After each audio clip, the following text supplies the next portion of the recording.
रही है अजीत अंजुम जी कि हमारे इतने बड़े मैनिफेस्टो में अभी तक आपने भारत की बुनियाद का एक सवाल नहीं पूछा। उस पर भी आएंगे। मैं आपके कार्यक्रम में आया हूं, खाली आप 3 बात पड़े हुए हैं। रवि जी मैं क्यों रहूं आपके कार्यक्रम में? नहीं रहूंगा आपके। रविशंकर जी मैं उस पर भी बात करूंगा। देखिए अगर आप मुझे तरीके से बात करेंगे मैं आपके सवाल का जवाब दूंगा। जी जी नहीं mister Ajit Anjum, I am very sorry to say that, अगर आप सीनियर संपादक है तो मैं भी देश का एक सीनियर नेता हूं। बिल्कुल इसमें इस तरह की हल्की बात करेंगे तो मुझे आपसे नमस्ते करना पड़ेगा। धन्यवाद। नहीं रवि जी मैं उस पर भी बात, रवि जी मैं उस पर भी बात करूंगा। मैं उस पर बात कर रहा हूं आपसे रविशंकर जी। रविशंकर जी मैं उस पर बात भी कर रहा हूं। उनको बच्चा तरफ रोकता।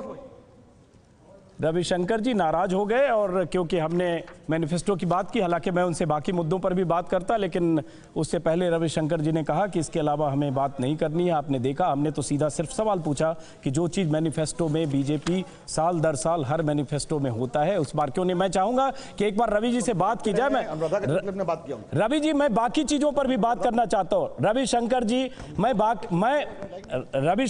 मैं बाकी मुद्दों पर भी आपसे बात करना चाहता हूँ। मैंने सिर्फ शुरू वहां से किया, बाकी मुद्दों पर भी बात करेंगे।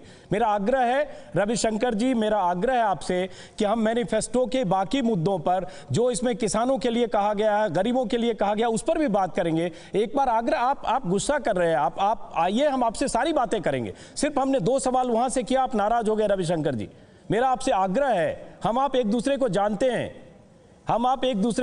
हैं, रविशंकर जी हम आप एक दूसरे को जानते हैं। मेरा सिर्फ सवाल यह है कि कुछ मुद्दे थे जो इसमें नहीं है, इसलिए हमने पूछा। बाकी मुद्दों पर भी हम बात करेंगे।